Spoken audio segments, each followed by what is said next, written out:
Nos vídeos anteriores eu apresentei a você um exemplo numérico, mas a minha intenção é ir lentamente generalizando o raciocínio. Então agora eu vou generalizar um pouquinho e, em vez de te dar valores para as coordenadas dos pontos A e B, nós vamos tratar essas coordenadas como XA, YA, que são as coordenadas do A, e XB, YB, que são as coordenadas de B. O segmento está desenhado aí outra vez para você, as extremidades são A e B. E logo de saída, eu quero que você note que esse tamanho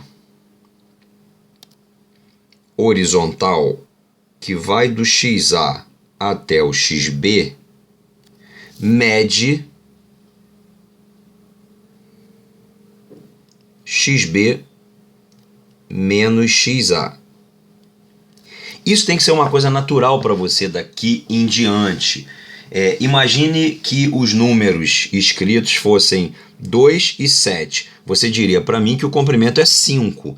E de onde vem esse 5? Da operação que você faz com a maior naturalidade, que é 7 menos 2. Ou seja, você pegou o valor final e dele você subtraiu o valor inicial. E é isso que nós estamos fazendo aqui. O valor final agora está representado por XB e o valor inicial está representado por XA. Então nós estamos fazendo XB menos XA e isso dá exatamente o comprimento dessa medida horizontal.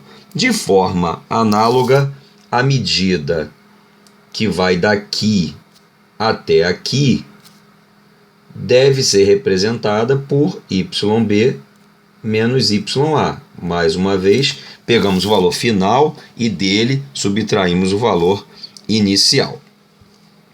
E agora eu vou botar de novo aquele ponto P sobre o segmento AB, de modo que, mais uma vez, AP sobre AB seja igual a 2 terços. Vou chamar a atenção de novo para isso, eu fiz isso no vídeo anterior, que dizer isso é rigorosamente a mesma coisa que dizer que PB sobre AB é 1 terço. E ainda é a mesma coisa que dizer que AP sobre PB é igual a 2. Por quê? Mais uma vez, porque a gente está considerando que essas medidas estão na proporção de 1 para 2. Então veja, o AP vale 2P e o AB vale 3P. Perdão, vale 2D e o AB vale 3D. Se você divide um pelo outro, o D cancela e você vai ter 2 terços. Se você olhar para essa fração verde aí de cima, o PB vale D e o AB vale 3D. Ao simplificar, você obtém 1 terço. E na terceira fração, essa segunda que está aí em verde, o AP vale 2D e o PB vale D. Quando você simplificar o D, isso vai dar 2. Então são 3 maneiras diferentes de você escrever a mesma coisa. Bom, agora eu vou puxar a linha de chamada do P para cima do eixo das abscissas e isso vai cair em cima do XP. Mesma coisa eu vou fazer para cima do eixo das ordenadas. Isso vai cair sobre a marca correspondente a YP. E aí, a gente pode pegar essa relação de proporção AP sobre AB igual a 2 terços e projetar para o segmento horizontal, de modo que XP, vou trocar a cor aqui, de modo que XP menos XA, ao ser dividido por XB menos XA, também tem que dar 2/3. Por quê? Porque o que a gente está fazendo é, quando você faz XP menos XA, você está olhando para esse intervalo aqui, ó. E quando você faz XB menos XA, você está olhando para esse intervalo aqui.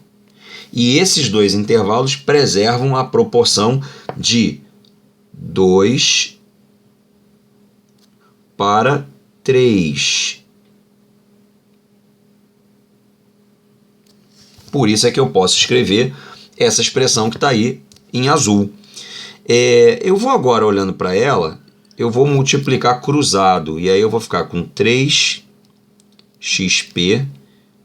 menos 3xa igual a 2xb menos 2xa.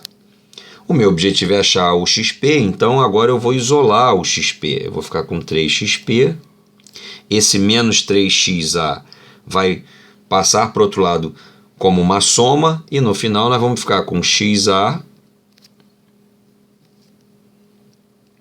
mais 2xb. Ou seja, a nossa conclusão é de que o xp é dado por xa mais 2xb dividido por 3. Perceba que o xa está multiplicado por 1. Eu posso enxergar o xa como tendo o coeficiente 1 à sua frente, da mesma forma que o coeficiente de xb é 2. Na verdade, esses números, esta conta, antes de dizer o que eu ia dizer, esta conta é, na verdade, uma média ponderada.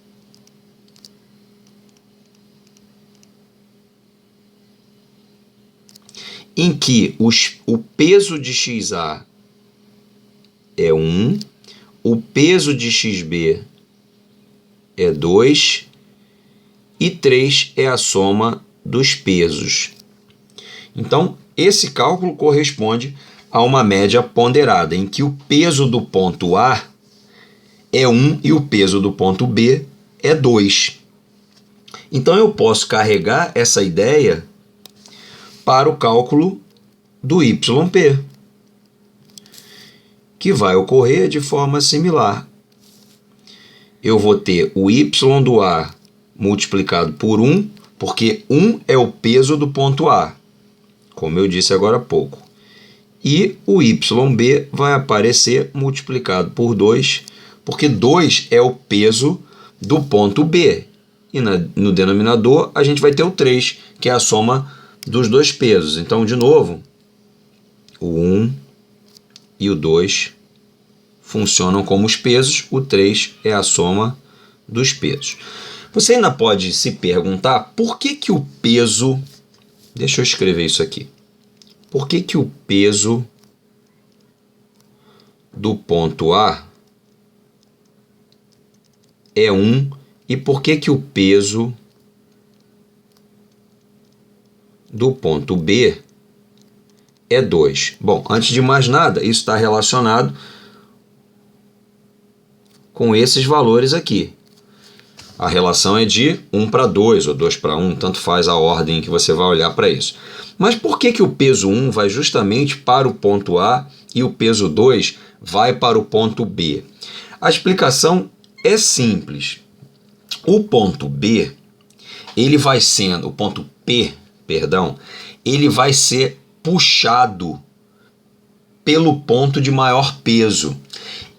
É sempre assim. Num sistema de média ponderada, aquele que tem mais peso puxa o resultado final para perto de si.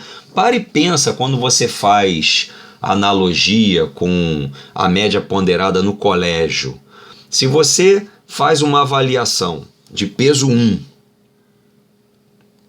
deixa eu escrever aqui, e tira 6, e depois você faz uma avaliação de peso 2, normalmente é teste prova, né? E você tira 8, a sua média não é 7, a sua média será um valor mais perto do 8 do que do 6. Por quê? Porque o resultado final, ele se aproxima, ele fica mais perto de quem tem maior peso, porque quem tem maior peso puxa esse resultado para perto de si. Então, A analogia com a história dos pontos é a seguinte: como o ponto P está mais perto do B do que do A, significa que o peso de B é maior do que o peso de A. E quantas vezes o peso de B é maior do que o peso de A? Quem vai responder isso é a relação numérica que existe entre esses segmentos, 2:1. Então, o peso 2 vai para o ponto mais forte, que é o ponto B, e o peso 1 vai para o ponto mais fraco. De novo, por que o B é o ponto mais forte? Como é que eu sei que o B é o ponto mais forte? Porque o ponto P está mais perto do ponto B do que do ponto A.